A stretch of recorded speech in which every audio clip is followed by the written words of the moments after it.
Hello, pattern readers, and welcome to a discussion of episode 5 of The Wheel of Time, Blood Calls Blood. You might be wondering what happened to episode 4. So the short answer there is the video I made seems to have been caught in a bubble of evil. Book reference if you haven't read. After multiple mishaps and many attempts to edit and re-edit the video so that it would not get a copyright strike, I eventually decided I'm going to set that video aside. And I do plan to come back to episode 4 because it's still my #1 episode of the season so far. So I can't not talk about it. But I will do something a little bit different. That'll be the next video that I do. And for this video on episode 5, I'm going to be doing something a little bit different also. I do plan to keep this entire video book spoiler free. So this is going to be more of just my immediate reactions to the episode, my favorite moments, and I'll try to explain some things that people might have questions about if they haven't read the books. And then in another video, I will come back and I will go more in depth on book to screen changes and little bits of foreshadowing or Easter eggs that are there for the book readers. So first, overall thoughts on this episode. What I really like here is that after episode 4, which I think was maybe a game changer for some people, it was sort of the mid-season point of the show, and it was just a really powerful episode that I think hopefully hooked some new people into the show.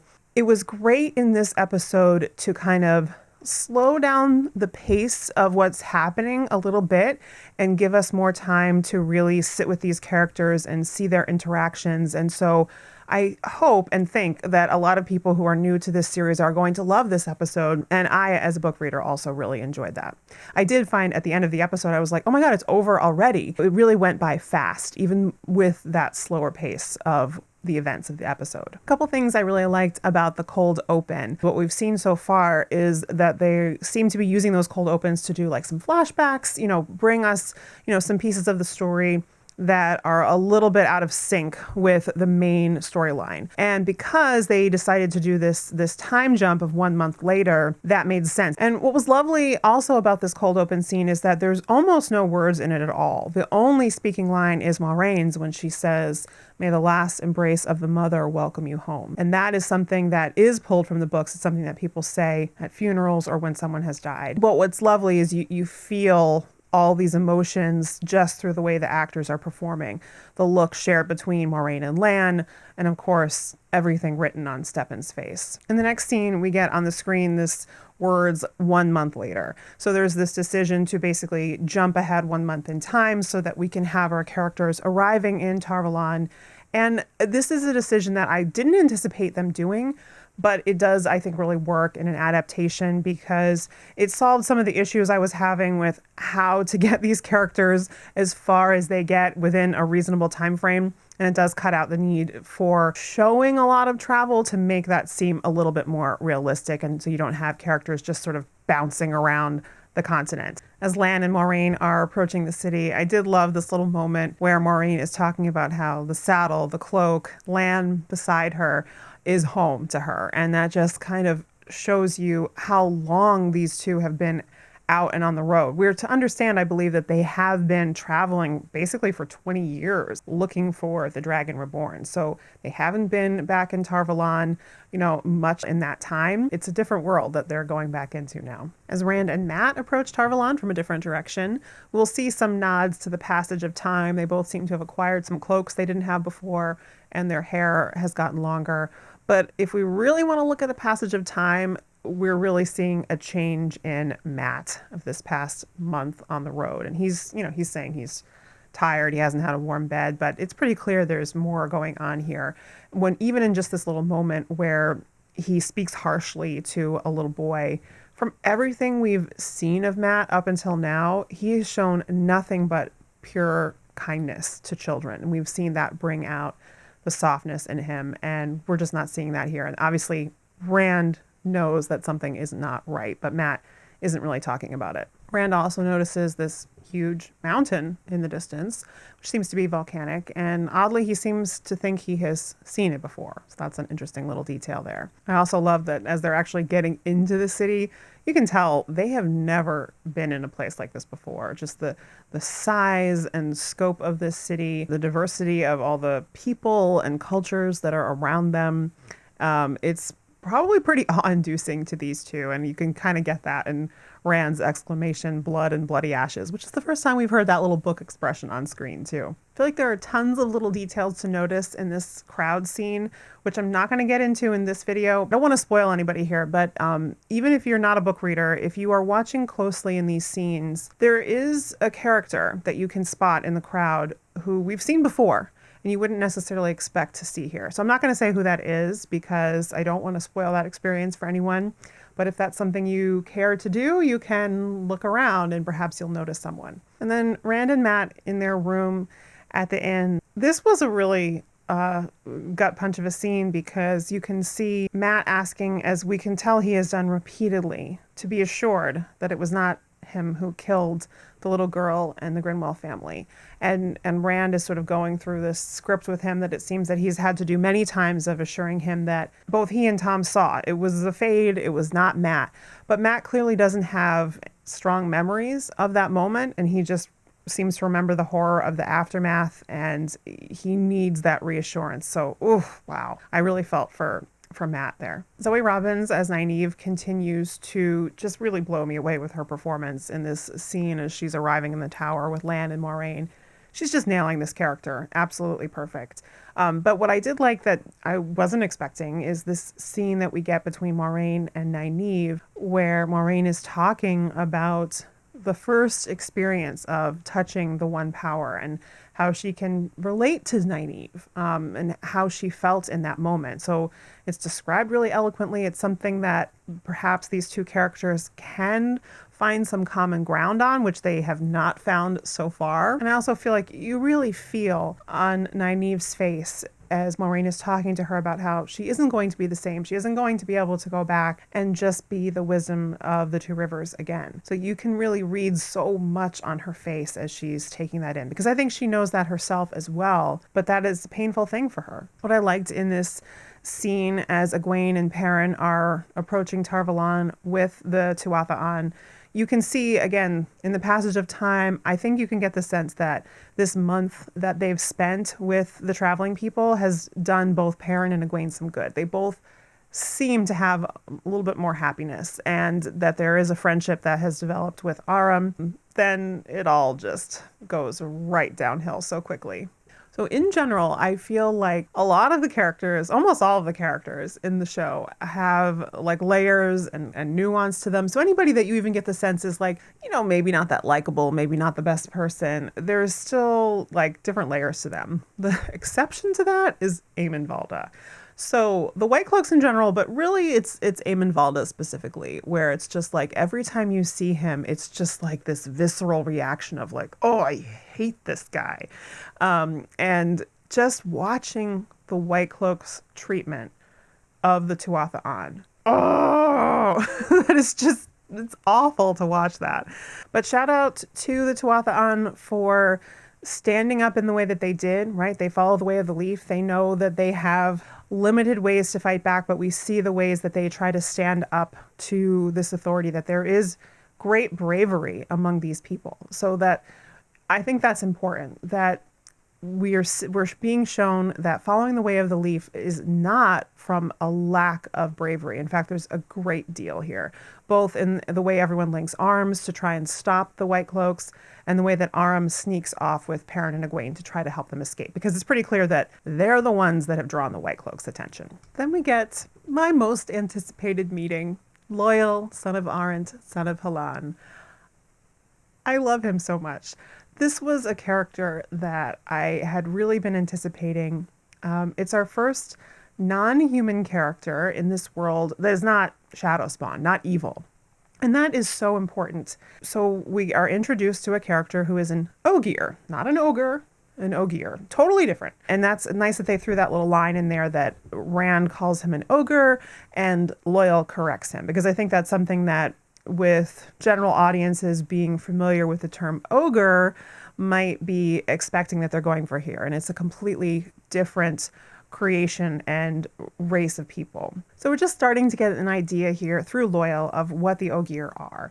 And one thing you might, immediately pick up on here is the way he moves slowly, the way that he talks in long-winded sentences, and he really never seems to be in a hurry. That stems from the fact that Ogier live very long lives. And so they don't have that sense of urgency in their lives. Loial is hanging out in a library, which is the perfect place for him because Ogier generally love books and have great respect for knowledge and then also nature. We haven't really gotten into that yet, but they're have a deep connection to nature and trees. You do hear Loial mentioning that he left the steading, and we don't really have a good explanation of what that is, but that is where Ogier live. And then the challenge for the actor is he's wearing heavy prosthetics to play this part. And that always makes it difficult then to emote, to bring a character out. And I was really excited to see Hammed Animashaun in this role because I had seen him in performance before and was very impressed with him. I absolutely think they picked the right person for this role. He's just perfect. His voice is just spot on to how I imagined Loial's from the description. But hands down, the best Loial moment in this episode was the little back and forth with Rand over whether he is an Aielman. Loial is sure that he's an Aielman, and Rand is like, nope, not an Aielman. And then he ends with an Aielman who is from the Two Rivers who says he is not an Aielman, and he likes oddities. Just, it's perfect. I was also really looking forward to this moment when Logain is brought through the streets of Tarvalon, and he catches sight of Mat and Rand, and they see him. Because, of course, we have Logain as the false dragon, and here are two candidates for being the dragon reborn. And there's certainly a moment there. Like, he does seem to catch sight of the two of them, and it does draw his attention for a moment. On the other hand, it also seems like what Mat is seeing here of Logain sort of madly laughing as he looks at him might be more in Mat's mind than in reality. Rand doesn't seem to react to that in the same way. So that's interesting. But they definitely got me in the heart with this scene between Rand and Mat, where they're promising each other that if one of them turns out to be the Dragon Reborn and can channel, that they won't let the other one end up like Logain. I was so happy to have another warder scene. That's been another real delight of this show so far, is getting to know so many more warders and seeing how they interact with each other. But Stepin is really focused on Karenni, and he talks about how he had to become worthy of her. It was just really moving, and it was such a surprise and a real delight to get this character of Stepin, and someone that in the books, he's a name just picked out of a random paragraph. He isn't a character, but to have him developed as a character in the show gives us such insight into warders and Aes Sedai, and that's really been beautiful. And then we get that moment with Lan where he is encouraging him to let Alana bond him, that it would help him to get through this intense grief that he's experiencing to bond another Aes Sedai. But he talks about how difficult that is. And, to just go from one Aes Sedai to another. That would not be an easy decision for him to make. This little scene between Moiraine and Lan, this is how you know that your characters are working, when you can have a scene between two characters and not a word is spoken between them, but you know exactly what both of them are thinking. Okay, this scene with Egwene and the White Cloaks as they are stripping her and cleaning her and undoing her braid, this is one of the most viscerally uncomfortable scenes when we just see her reactions to how she is being treated here. It's like she's not a person to them, and it is really horrifying. Why on earth is Valda always eating while he does something horrible? I'll just call attention to this little bit of dialogue from Valda where he's commenting on how Egwene isn't the Aes Sedai that he took her for, or she would have tried to channel already. And he talks about how he would have taken off her hands. We've seen that he does this with Aes Sedai. Aes Sedai don't actually need to use their hands to channel, that it's sort of a crutch. And we can sort of see this with the different channelers that we've seen, from characters like Moiraine and Alana and Leandren, all Aes Sedai characters. They use their hands in different ways to channel.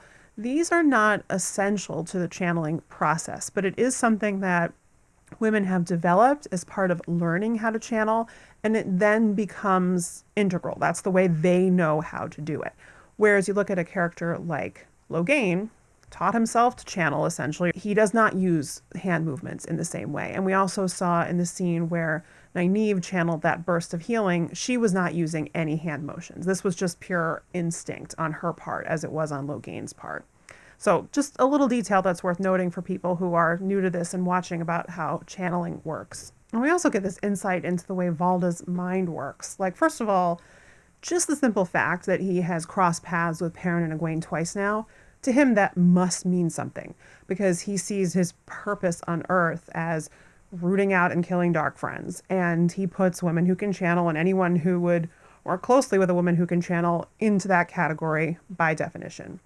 The other thing is, like, he could just kill both of them outright. Like, who's to stop him? And he doesn't. He has to turn it into this psychological torture game and physical torture game. So that tells you about who he is as well. But this moment when Egwene stares him right in the eyes and says, if you're going to do it, do it. That is Egwene.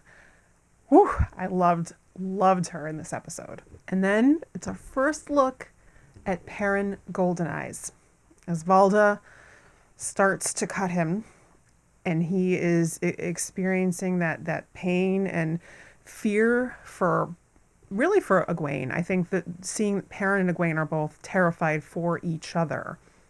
His eyes briefly turn golden, and then they're back to brown. And then later we'll see they'll turn golden again. Very, very interesting. As we can see in this scene, Nynaeve and Stepin have formed a bond. She obviously cares about him at this point, and it makes sense. She would want to help him. And when he talks about how pain is the only thing he has left of Karenni, and she assures him that the pain won't ever go away, it's clear that she's speaking from her own experience and the loss of her parents. As always, I love Nynaeve in this scene, and it makes perfect sense to me that the two of them would find that connection. I have to say two things about Leandren in this scene. One, her trying to be sweet to Nynaeve is unnerving. Leandren is not sweet, so when she's trying to be sweet, it's alarming. But when she's, in response to Nynaeve saying basically Reds don't have borders because they hate men, she admits that this might be true for some women who are Red sisters, although she would suggest that that doesn't apply to her. She talks about how men still rule a lot of this world, even though women have the power, and they are not kind to little girls who show the spark of being able to channel. And that does make perfect sense, and it seems pretty clear that she's speaking out of experience there. So it's another great example of just the layers to this character that we can glimpse here. Cuts right from there to Loial bringing Nynaeve to Rand and Mat. It does look like we were kind of missing a scene in there, so that's kind of unfortunate that we didn't have the time in this episode to probably find a scene of Nynaeve and Loial meeting in the Tower Gardens before he brought her to Rand. But I was so happy to finally have a scene between Rand and Nynaeve. They have one of my favorite friendships in the books. To hear her talk about how Rand did well to take care of Mat, to bring him this far, that was so important. And we can also see how neither of them are really comfortable with just relying for Aes Sedai with help. And it does make sense, especially with what they've both seen of what happened to Logain, why they would be hesitant to just bring Mat to an Aes Sedai and see what they could do. Because if they're right and he can channel, it doesn't look like he has a great fate in store for him. And then the story that Nynaeve tells about Egwene as a little girl, and the point she's making about how Egwene is many things, but above all else, she is unbreakable. I think we can even see that a little bit ourselves in this episode, in the way that she interacts with Valda in these horrible scenes, in the way that she manages to keep some control, and most of all, keep her strength. But thank goodness, Perrin finally starts to really open up to Egwene about what has been weighing on him since that first Trolloc attack. And he talks about what happened with Layla, and this needed to happen. And obviously it took a really horrible situation for them to be in, for him to actually really come out with this. But I am just very glad to see it. And Egwene being able to respond and tell him it's not his fault, it was an accident. These Perrin and Egwene scenes, as painful as they are to watch, are some of my absolute favorites in this episode. I really couldn't love the interactions between them more. Perrin starting to process some of his pain, the way Egwene responds to that. She is just insistent that he will someday realize that what happened with Layla was not his fault, and the way she tells him, You will. And you can see that her intention is set. She means for him to survive, and she's going to do anything she can to make sure that happens. So she does channel. And the brilliant thing here is she does this little flame that she can throw at Valda, and he kind of laughs it off like it's nothing. But at the same time, she's sort of using that to hide what she's really doing, which is releasing Perrin's bonds. So good on Egwene. But really, nothing was more satisfying than Perrin being free, Valda looking at him and seeing his eyes, and then Egwene coming from behind him and stabbing him, and Valda realizing he done messed up. Loved it. At this point, we can hear the wolves are here. Yes. And I think from everything that we've seen from the wolves so far, we now know that this is a good thing. And Perrin knows it, because when they get outside the tent, he tells Egwene that they won't hurt them. And she doesn't know how he knows this, but he has figured it out at this point. And I also love this little detail of Egwene grabbing Valda's collection of Aes Sedai rings, because that was a nice little F.U. Valda. Very interesting little scene between Leandren and Moiraine.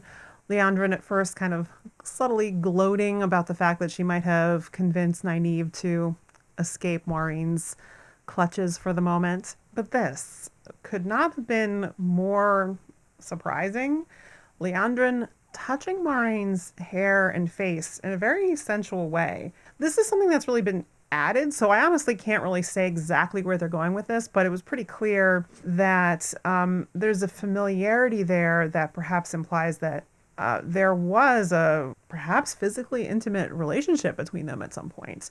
But in this moment, Leandren is using that familiarity to not really to entice Moiraine. It's sort of to intimidate her in a way. So it's actually a pretty uncomfortable thing to watch. Let's talk a little bit about the Forsaken, because this is the first we're really hearing about them in the show.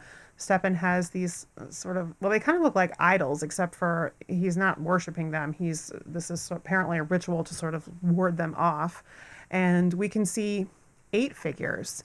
In the books, little detail here, there are 13 Forsaken, but I would bet that in the show that they're going to pare that number down to 8, which makes a lot of sense. So we have 8 figures here, 4 male, 4 female, and we learn that they sold their souls to the Dark One for eternal life. They're all very powerful channelers. And in the Last Age, the last dragon sealed them away with the Dark One, but perhaps they still touch the world or will again someday. And then in this Alanna and Moiraine scene in Moiraine's room, first of all, you can start to see more of their friendship here, the comfort, familiarity they have with each other when they're both kind of laying in her bed and talking.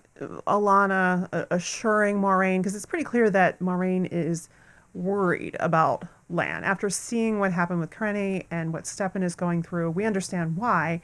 And given what Moiraine is up to, I mean, we don't know necessarily all the details of what she's been up to, but she's trying to find the Dragon Reborn. The Shadow is after them. Like, her life is in danger, so it's understandable that she would be concerned about what might happen to Lan. Alanna certainly knows Moiraine has secrets, and she would like to know them, but Moiraine is not revealing anything. And so this is to us as the audience as well as to her friends. We're not fully let inside of this character. There's a lot that's hinted at, but that we don't really understand. The scene between Stepin and Lan is even sadder on rewatch. Stepin is talking as if he's considering the idea of bonding Alanna and perhaps learning to develop a closer bond with Maxima and Yvonne as well. It seems disarming, right? We're thinking he's looking at life and perhaps embracing a different kind of life. And he wants to know about Lan and Nynaeve, and he seems to be encouraging Lan to open up to the idea of love, which Lan does not seem at all open to. But Stepin has eyes. He thinks Nynaeve is falling for Lan, and he seems to want to encourage him in that direction. But then, cut to the next morning. Lan wakes up, and he knows something is wrong, and he finds Stepin, and it's then clearer, what Stepin was really doing in that scene. And the scene that ends the episode is definitely one of its most powerful. We get to see a funeral ritual. Everyone there is wearing white, which is a color of mourning.